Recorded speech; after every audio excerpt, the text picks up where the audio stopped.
बहुत समय पहले एक छोटे से गांव में एक बहुत ही विचित्र पेड़ उगा करता था। इस पेड़ के बारे में गांव में कई तरह की कहानियां सुनी जाती थी। लोग कहते थे कि यह पेड़ जादुई था और इसे आशा का पेड़ कहा जाता था।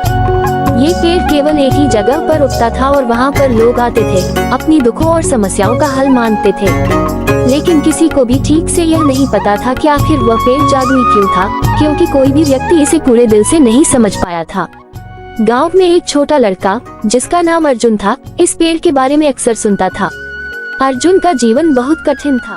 उसका परिवार गरीब था और उसकी माँ बीमार रहती थी। उसे हमेशा इस बात का दुख था कि वह अपनी माँ का इलाज नहीं करवा सकता था।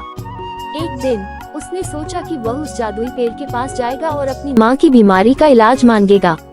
अर्जुन ने अपने दिल में ठान लिया और एक सुबह जल्दी उठकर जंगल की ओर चल पड़ा, जहाँ वह पेड़ उगता था। रास्ते में उसे कई तरह के डर और शंकाएं आ रही थीं, लेकिन उसने तय किया कि वह पीछे नहीं हटेगा। कई किलोमीटर चलने के बाद अर्जुन उस पेड़ के पास पहुंच गया। पेड़ सचमुच बहुत ही अजीब था। उसकी शाखाएं हवा में लहराती थीं और उसका तना बहुत मजबूत और ऊंचा था, जैसे वह आसमान से जुड़ा हुआ हो। अर्जुन पेड़ के पास पहुंचा और उसने अपने दिल की सारी बातें उस पेड़ से कह दी। उसने कहा, हे पेड़, मेरे पास कोई ताकत नहीं है, न पैसे हैं, न संसाधन। मेरी माँ बीमार है और मैं उसकी मदद नहीं कर पा रहा हूँ। कृपया मेरी मदद करो।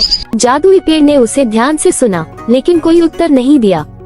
अर्जुन थोड़ा निराश हुआ, लेकिन फिर उसने महसूस किया कि वह पेड़ के नीचे बैठकर कुछ देर ध्यान लगाए। उसके बाद उसे अचानक एक हल्की सी आवाज सुनाई दी, जो मानो किसी अंदर से आ रही हो। वह आवाज बहुत कोमल थी, जैसे किसी ने उसके दिल से बात की हो। तुम्हारी माँ का इलाज तुम अपने दिल से कर सकते हो, अर्जुन, पेड़ ने कहा।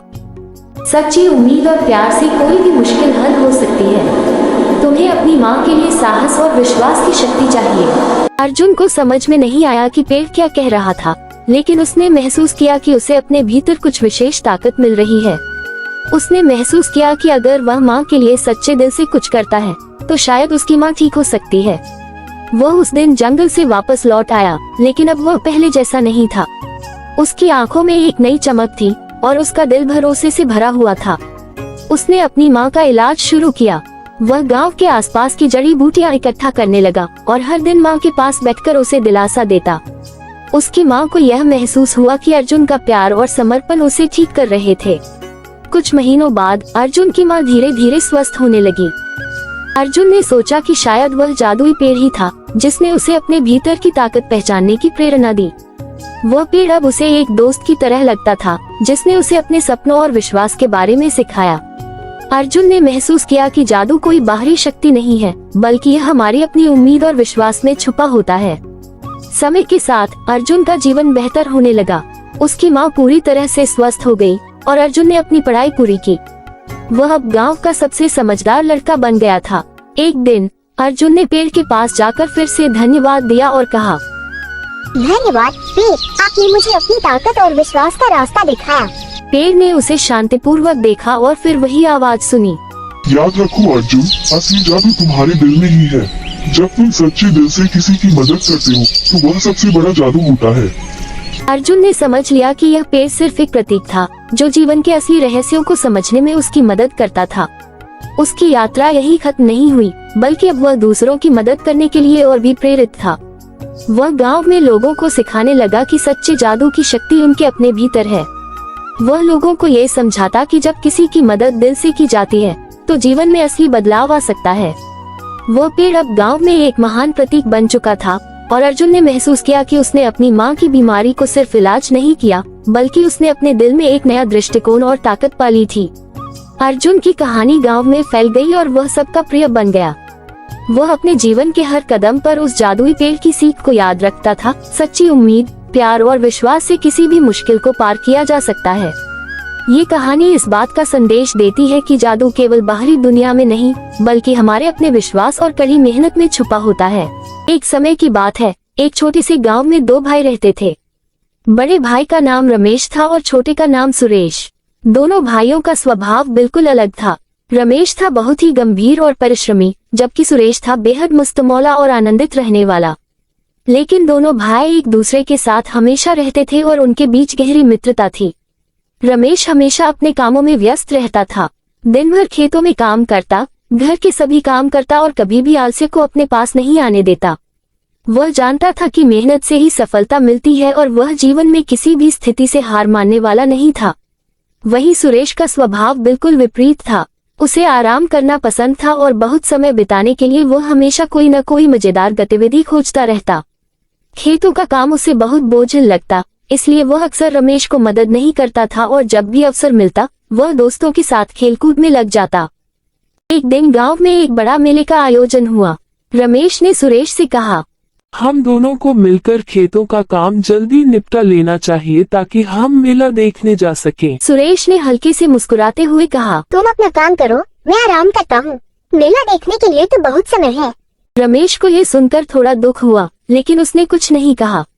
वह अकेले ही खेतों का काम करने में लग गया। दिन भर की कड़ी मेहनत के बाद जब रमेश ने काम समाप्त किया तो सूरज ढल चुका था और मेला लगने का समय करीब था। वह थका थका मेला देखने के लिए तैयार हुआ, लेकिन जब वह मेला पहुंचा तो उसने देखा कि सुरेश वहां पहले ही पहुंच चुका था। वह दोस्तों के साथ खेल रहा था और मस्ती कर रहा था।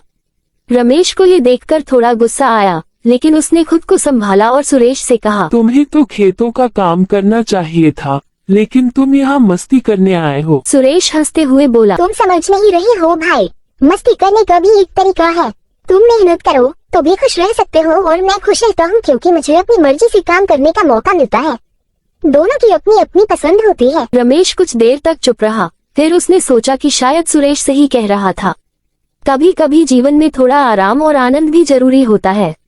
दोनों भाई मेला देखने लगे और उन्होंने मिलकर बहुत सारी मस्ती की। कुछ महीने बाद गांव में एक बड़ा तूफान आया।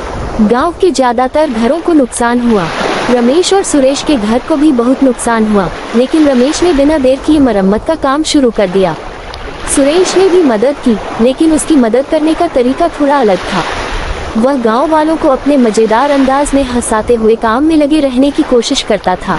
एक दिन रमेश ने सुरेश से कहा, तुम्हारी मदद से ही हम इस तूफान के बाद अपने घर को फिर से ठीक कर पाए हैं।